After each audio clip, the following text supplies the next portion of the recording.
નમસ્કાર દોસ્તો, મારું નામ વેદિકા છે. હું માત્ર 28 વર્ષની જ છું. દેખાવમાં ઠીકઠાક, ગોરો રંગ, લાંબા વાવ, તીખી આંખો, પણ હું વિધવા છું. 1 વર્ષ પહેલા મારા પતિનું અચાનક અવસાન થઈ ગયું. એ દુઃખમાંથી બહાર નીકળવા હું મારા માતા પિતા પાસે શહેરમાં આવી ગઈ. ઘરમાં અમે 3 જ લોકો રહેતા હતા, હું, મમ્મી અને પપ્પા. એક નાનકડા ભાડાના ઘરમાં. મિત્રો, ઘરની હાલત સામાન્ય છે. ખર્ચ ચલાવવો પણ મુશ્કેલ હતો, પણ મમ્મી પપ્પાએ ક્યારેય મને અહેસાસ ના કરાવ્યો. પણ મારા મનમાં હંમેશા અપરાધ ભાવ રહેતો કે હું તો એમના પર વધારાનો બોજ જ છું. એટલે મેં નક્કી કર્યું કે હવે ઘરની જવાબદારી મારે પણ ઉપાડવી પડશે. મિત્રો, હું ગ્રેજ્યુએટ હતી. ઘણી જગ્યાએ ઇન્ટરવ્યૂ આપ્યા અને નસીબથી એક સારી કંપનીમાં નોકરી મળી ગઈ. પાછલા મહિનેથી જ હું જોબ પર જવા લાગી, પણ ઓફિસ ઘરથી ખૂબ દૂર હતી, એટલે રોજ ટ્રેનમાંથી જવું આવવું પડતું. એક દિવસ ટ્રેનમાં ખૂબ ભીડ હતી. હું જેમ તેમ ધક્કા મારતી અંદર ચડી અને એક ખૂણામાં ઊભી રહી. ત્યાં એક યુવક બેઠો હતો, લગભગ 30-31 વર્ષનો, ગોરો, લાંબો, બિલકુલ ફિલ્મના હીરો જેવો. મને ઊભેલી જોઈને તે તરત ઊભો થયો અને શાંતિથી બોલ્યો, બેસી જાઓ, ભીડ છે, પડી જશો. એના અવાજમાં જે ચિંતા હતી એ એકદમ સાચી લાગી, પણ મેં ના પાડી. પણ એણે ફરી કહ્યું અને હું બેસી ગઈ. ત્રીજા સ્ટેશને એ ઉતરી ગયો. ઉતરતા ઉતરતા તેણે પાછો ફરીને હળવું સ્મિત કર્યું. મેં પણ અજાણતા જ હળવું સ્મિત આપી દીધું. એ નાનકડી સ્મિતમાં એક અજબ મીઠી તાજી લાગણી હતી, જાણે ઘણા વર્ષોથી બંધ પડેલો કોઈ દરવાજો ખુલ્યો હોય અને અંદર ઠંડી હવા આવી ગઈ હોય. પછીના કેટલાક દિવસ એમ જ પસાર થયા. કામ, ઘર, થાક, પણ ટ્રેનનો સફર મારા દિવસનો સૌથી પ્યારો ભાગ બની ગયો. 4-5 દિવસ પછી ફરી ખૂબ ભીડ હતી. હું પાછો જઈને જગ્યા શોધતી હતી. ત્યાં સામે એ જ યુવક દેખાયો. મને જોઈને એણે હળવું સ્મિત કર્યું. મેં પણ અનાયાસે સ્મિત કર્યું. જ્યારે એણે પોતાની સીટની સામે મૂકેલી બેગ ઉઠાવીને મને જગ્યા આપી, ત્યારે મનમાં એક અજીબ ગરમાહટ થઈ. મારા માટે એ નાનું કામ પણ ખૂબ મોટું હતું. હજુ સુધી નામ પણ નહોતું, ફોન નંબર નહોતો, વાત પણ નહોતી, ફક્ત નજરો અને હળવી સ્મિતો. પણ મનમાં એક અનકહ્યું બંધન બંધાવા લાગ્યું. હવે ધીમે ધીમે એ રોજની આદત બની ગઈ. ટ્રેન આવે, એ પોતાની બેગ મૂકીને મારા માટે જગ્યા બચાવીને રાખે. કોઈ પૂછે કે આ સીટ કોની છે, તો એ હંમેશા કહે, મારા સગા આવવાના છે. જેવી હું ચડું કે એ ઊભો થઈ જાય, હું બેસી જાઉં, અમે એકબીજાને હળવી સ્મિત આપીએ. એની આ નાની નાની વાતો, એની ચિંતાથી મારા દિલમાં એક અજીબ ગરમાહટ ઉતરવા લાગી. ઓફિસમાં કામ કરતી વખતે, ઘરે બેઠી હોવ કે રાત્રે સૂતી હોવ, એની સ્મિત, એની શાંત આંખો મારી સામે આવતી. એક દિવસ ભીડ દરરોજ કરતાંય વધારે હતી. પગ મૂકવાની જગ્યા નહોતી. ધક્કા મૂકી, સીચો, બૂમો. મનમાં એક જ વિચાર, શું આજે એ આવ્યો હશે? શું આજે પણ મારા માટે જગ્યા બચાવીને બેઠો હશે? હું ભીડ ચીરતી, ધક્કા ખાતી, હું અંદર પહોંચી અને આંખો આપમેળે એને શોધવા લાગી. એ સામે બેઠો હતો, બરાબર પહેલા જેવો શાંત. મારી આહટ લાગતા જ એણે સામે મૂકેલી બેગ હટાવી, જાણે મારી જ રાહ જોતો હોય. હું ધક્કા ખાતી એની પાસે પહોંચી અને એણે એક પવની પણ વાર ના કરી અને જગ્યા ખાલી કરી દીધી. હું બેઠી કે એના ચહેરાની સ્મિત અને આંખોની શાંતિ સ્પષ્ટ દેખાય. એના આ વર્તનથી મારા દિલમાં એના માટે એક અલગ જ આદર વધતો જતો હતો. એવો માણસ જે બોલ્યા વગર પોતાના કર્મોથી, પોતાના સ્વભાવથી પોતાની સારાંશ કાઢી રહ્યો હતો. પછીના સ્ટેશને ખૂબ ભીડ ચડી. ડબ્બો ફાટી જાય એવી હાલત. ત્યાં 3 બદમાશ નશામાં ધૂત એવા લાગતા છોકરા ચડ્યા અને બૂમાબૂમ કરવા લાગ્યા. એ લોકો પાછળથી આવ્યા અને મારા પર ટકટકી નાખીને જોવા લાગ્યા. એકે સીટી મારી, બીજાએ બૂમ પાડી. થોડી સેકન્ડમાં ત્રણેય મારી સામે ઊભા થઈ ગયા અને મને પરેશાન કરવા જેવી વાતો કરવા લાગ્યા. એમની વાતો સાંભળતા જ મારા શરીરમાં ધ્રુજારી છૂટી ગઈ. દિલ ઝડપથી ધડકવા લાગ્યું. ભીડનો લાભ લઈને એક મારા હાથ પાસે આવવાની કોશિશ કરી. બીજાએ કમરની આસપાસ ઝૂકીને નજીક આવવાનો પ્રયત્ન કર્યો. મારા હાથ કાપવા લાગ્યા. આંખો ભરાઈ આવી. સામે બેઠેલો એ જ યુવક બધું જોઈ રહ્યો હતો. એની આંખોમાં ધીમે ધીમે ગુસ્સાની જવાબ ફેલાવા લાગી. મને શરમ, ડર અને લાચારી એક સાથે લાગી. મેં ધીમેથી કહ્યું, પ્લીઝ પ્લીઝ પરેશાન ના કરો. પણ એ લોકો હસીને બોલ્યા, કોણ આવશે બચાવવા? પાસે બેઠેલા એક વૃદ્ધ કાકાએ ડરતા ડરતા કહ્યું, છોકરીને પરેશાન ના કરો. પણ એ લોકો વધારે જોરથી હસી પડ્યા. મેં એકવાર લાચારીથી સામે બેઠેલા એ યુવક તરફ જોયું. મનમાં એક આશા હતી કે કોઈ તો મારા માટે ઊભું થશે. જેવી એની નજર મારી સાથે મળી કે એનો ચહેરો લાલ થઈ ગયો. એણે મુઠ્ઠીઓ બંધ કરી અને પછીની પહોળે એ અચાનક ઊભો થયો અને જોરથી બોલ્યો, અય, છોકરીને કેમ પરેશાન કરો છો? થોડી પણ શરમ હોય તો દૂર હટો. એના અવાજમાં જે દમ હતો, જે હિંમત હતી, એ જોઈને હું દંગ રહી ગઈ. પણ એ ગુંડાઓ ના રોકાયા. એકે હસતા હસતા કહ્યું, અય હીરો, તને શું ચૂપચાપ બેસ, નહીં તો તારી સુરત બગાડી દઈશું. ડબ્બામાં બધા ડરીને ચૂપ થઈ ગયા. કોઈ બોલવાની હિંમત નહોતું કરતું. પણ એ યુવક પાછો ના હટ્યો. એની આંખોમાં જાણે આગ ભભૂકી રહી હતી. એ ગુંડાઓ ફરી નજીક આવવા લાગ્યા. એકે ફરી મારા હાથને છૂવાની કોશિશ કરી. એક જ સેકન્ડમાં એ યુવકે પૂરી તાકાતથી એના ચહેરા પર જોરદાર મુક્કો માર્યો. એ છોકરો પાછો ધકેલાઈને લોખંડની બારી સાથે અથડાયો. આખો ડબ્બો એક પવ માટે શાંત થઈ ગયો. પણ પછી બાકીના બે એ યુવક ઉપર તૂટી પડ્યા અને મારવા લાગ્યા. ભીડ એટલી હતી કે કોઈ હલ્લી પણ ના શકે. એ યુવક એકલો ત્રણનો સામનો કરી રહ્યો હતો. ધીમે ધીમે એનું શરીર ઢીલું પડવા લાગ્યું.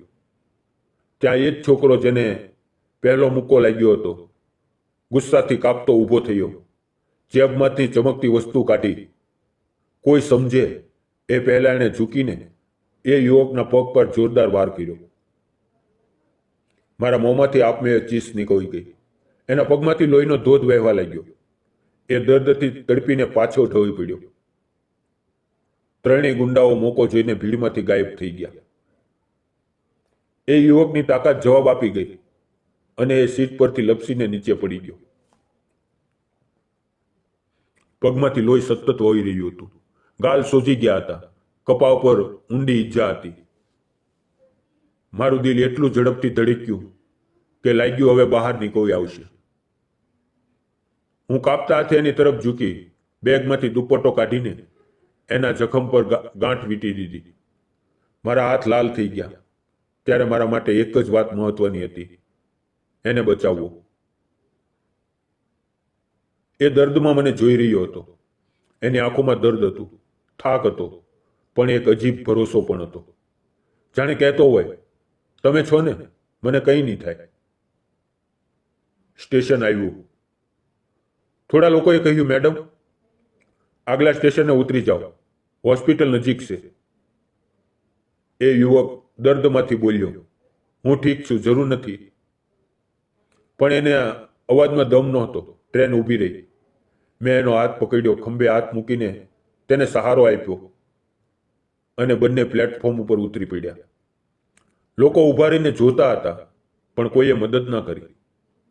હું એને સંભાળીને બહાર લાવી, રિક્ષા રોકી અને એને બેસાડ્યો.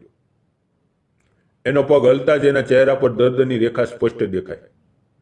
મારી આંખો ભરાઈ આવી, પણ હું રડી નહીં.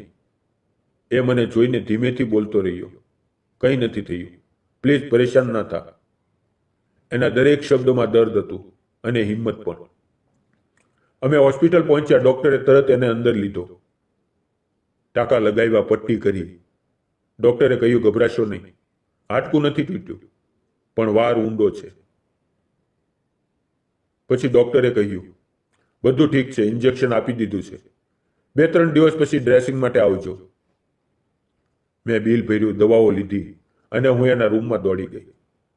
એ ધીમે ધીમે આંખો ખોલી રહ્યો હતો. મને જોઈને ઊભા થવાની કોશિશ કરી. મેં કહ્યું, અરે ના, ઊભા ન થાવ. એણે હળવું સ્મિત કર્યું, કંઈ નથી થયું, 2-3 દિવસમાં ઠીક થઈ જશે. એની સ્મિતમાં છુપાયેલું દર્દ મને ચીરી રહ્યું હતું. મેં કહ્યું, સોરી, મારા કારણે તમને આ બધું સહેવું પડ્યું. એ ચૂપ થઈ ગયો અને પછી બોલ્યો, તમે સોરી કેમ કહો છો? એ ગુંડાઓ તમને પરેશાન કરી રહ્યા હતા. જો એમણે તમને અડ્યા હોત તો હું પોતાને ક્યારેય માફ ન કરી શકત. એની આંખોમાં સચ્ચાઈ અને એના શબ્દોની તાકાતે મારું દિલ જીતી લીધું. મેં ધીમેથી પૂછ્યું, તમારું નામ? એણે કહ્યું, મહેશ. હું વેદિકા. મારું નામ સાંભળતા જ એની આંખોમાં અવી ચમક આવી. એણે કહ્યું, ખૂબ સુંદર નામ છે, બિલકુલ તમારા જેવું, શાંત અને સરળ. મેં કહ્યું, ચાલો હું તમને ઘરે મૂકી આવું. એણે ના કરી, પણ મેં દ્રઢ સ્વરે કહ્યું, ના, તમે મારા માટે ઊભા થયા, હું તમને એકલા ના જવા દઉં. એણે સ્મિત કરીને કહ્યું, ઠીક છે, જેવી તમારી ઈચ્છા. હું એને સહારો આપીને બહાર લાવી, રિક્ષામાં બેસાડ્યો. એના ખંભાનો હળવો સ્પર્શ મારા હાથને થયો અને દિલમાં એક અજીબ ગરમાહટ ઉતરી આવી. એની ધ્રુજતી શ્વાસની અવાજ મારા કાનમાં સ્પષ્ટ સંભળાતો હતો. રસ્તામાં એ મારી તરફ જોતો હતો. હું પણ એની તરફ જોઈ લેતી અને બંને ઝડપથી નજર નીચી કરી લેતા. એ નજરમાં એક અનકહી મીઠી શરમ ભરી નજદીકી છુપાયેલી હતી. 15-20 મિનિટમાં રિક્ષા એક નાનકડા પણ સરસ 2 રૂમના ઘર આગળ ઊભી રહી. મહેશે ચાવી કાઢી, દરવાજો ખોલ્યો અને અમે અંદર આવ્યા. મેં એને ખાટલે બેસાડ્યો, ઘરની એક નજર કરી. 2 સાદા છ રૂમ, થોડો સામાન, રસોડામાં વાસણો. આ બધું એકલા માણસની જીવનની ગવાહી આપતા હતા. લાગ્યું કે આ ઘરમાં ઘણા દિવસથી કોઈના પગલાં નથી પડ્યા. મેં પૂછ્યું, ઘરમાં કોઈ નથી? એ થોડી વાર ચૂપ રહ્યો, પછી ધીમેથી બોલ્યો, સાચું કહો વેદિકા, હું એકલો જ રહું છું. એના સ્વરમાં એક ગહન દર્દ હતું. નાનપણમાં મા બાપ ગુજરી ગયા, એકલો જ મોટો થયો, મહેનત કરીને જીવન બનાવ્યું, લગ્ન પણ કર્યા. જીવન ખૂબ સારું ચાલતું હતું. મારી પત્ની મા બનવાની હતી, 5 મહિનાની. અચાનક પેટમાં દુખાવો થયો, હોસ્પિટલ લઈ ગયો, પણ અમારું બાળક બચી શક્યું નહીં. એનું મન તૂટી ગયું અને એ ઝટકામાં એ પણ ચાલી ગઈ. મારી પાસે બધું છીનવાઈ ગયું. એની વાત સાંભળીને મારા શબ્દો ગળામાં અટકી ગયા. એટલો શાંત, એટલો સરળ, એટલો સારો માણસ, અંદરથી એટલું ભારે દુઃખ ખેંચતો હતો અને બહારથી કોઈને દેખાડતો નહોતો. મેં ધીમેથી કહ્યું, સોરી. મેં અજાણતા પૂછી લીધું. એણે હળવું સ્મિત કર્યું, એવું ના કહો વેદિકા. ઉલટું ઘણા વર્ષ પછી આજે મારું મન હળવું થયું. પહેલી વાર કોઈની સામે બધું કહી શક્યો. થોડી વાર શાંતિ પછી મેં પૂછ્યું, ખાવાનું કોણ બનાવે છે? એણે સહજ કહ્યું, પોતે જ. ક્યારેક બનાવવું, ક્યારેક ના બને તો બ્રેડ, ચા. મારું દિલ ભરાઈ આવ્યું. એના જીવનમાં કોઈ એની પરવાહ કરનારું નહોતું. મેં નક્કી કરીને કહ્યું, આજે ખાવાનું હું બનાવી અને પછી જઈશ. એણે ઘણી વાર મના કરી, પણ મેં એક ના સાંભળી. હું રસોડામાં ગઈ, હું ખાવાનું બનાવવા લાગી. એ બારશાક પર ટેકો લઈને મને જોઈ રહ્યો. એની નજરમાં શાંતિ, આદર અને એક અપનત્વ હતું. હું થોડી શરમાઈ ગઈ. વાવ કાન પાછો કર્યા અને ફરી કામમાં લાગી ગઈ. ઘણા વર્ષ પછી એના ઘરમાં કોઈએ એના માટે પ્રેમથી ખાવાનું બનાવ્યું હતું. એ સુખ એની આંખોમાં સ્પષ્ટ દેખાતું હતું. ખાવાનું તૈયાર થયું. મેં કહ્યું તમે ખાઈ લો, દવા સમયસર લેજો, મને ઓફિસ માટે મોડું થાય છે. એણે ધીમા ગરમ સ્વરે કહ્યું. આટલી બધી તકલીફ લીધી? સાંજે ના આવો તો પણ ચાલશે.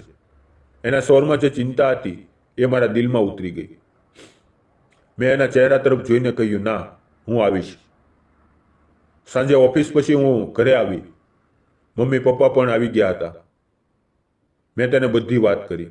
ગુંડાઓની બદમાશી, મહેશની હિંમત, એની ઈજા, હોસ્પિટલ, બધું. મમ્મી પપ્પાના ચહેરા પર ગભરાહટ, દુઃખ અને કૃતજ્ઞતા એક સાથે દેખાયા. મમ્મીએ કહ્યું, આપણે મહેશને મળવું જોઈએ, એણે આપણી દીકરીની જાન બચાવી છે. પપ્પાએ કહ્યું, હા, એને એકલો ના છોડાય, ખાવાનું બનાવીને ત્રણેય જઈએ. મેં ગરમા ગરમ રોટલી, શાક, ભાત, કઢી બનાવી અને ડબ્બામાં ભર્યું. અમે ત્રણેય મહેશના ઘરે પહોંચ્યા. મેં ધીમેથી બેલ દબાવી. મહેશે દરવાજો ખોલ્યો. થાકેલો ચહેરો, પણ એ જ નમ્ર સ્મિત. આવો. અમે બેઠા. એ પાણી લાવવા ઊભો થયો. મેં કહ્યું, રહેવા દો, હું લઈ લઉં. મમ્મી પપ્પા એની સાથે વાતો કરવા લાગ્યા. પપ્પાએ કહ્યું, તારો આભાર બેટા, તે અમારી દીકરીની જાન બચાવી. મેં ચા બનાવી અને બધાને આપી. એ બોલ્યો, અંકલ, મેં કંઈ કર્યું નથી. એ ગુંડાઓ ખૂબ બદતમીઝ હતા. જાણી જોઈને વેદિકાને પરેશાન કરી રહ્યા હતા. હું ચૂપ કેવી રીતે રહી શકું? પપ્પા એના હાથ જોડવા લાગ્યા તો એણે રોક્યા. એવું ના કરો અંકલ, પ્લીઝ. એની નમ્રતાએ મારા દિલમાં એના માટે વધુ જગ્યા બનાવી દીધી. મમ્મીએ ડબ્બો કાઢીને કહ્યું, આ ખાવાનું તારા માટે છે, વેદિકાએ ખાસ બનાવ્યું છે. મહેશે મારી તરફ જોયું. એની આંખોમાં કૃતજ્ઞતા ચમકી. મમ્મી પપ્પા ગયા પછી હું થોડીક વાર રોકાઈ.